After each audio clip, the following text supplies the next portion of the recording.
Grabe yung effect ng rumor sa Gate token. Kung updated ka sa news, malamang nabalitaan mo na yung sa Gate.io. Hindi natin alam kung FUD lang yon. So ako, sa chart ako titingin. Kasi makikita naman yan dito eh. Yung news, lumabas recent lang.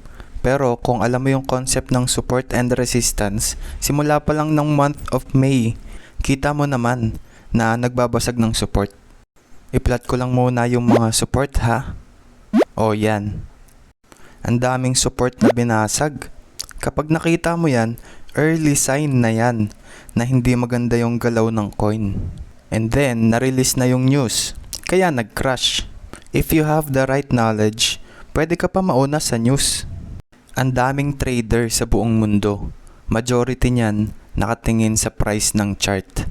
Lahat ng trader merong sariling concept nila ng support and resistance. At lahat ng yan nagpapakita sa chart.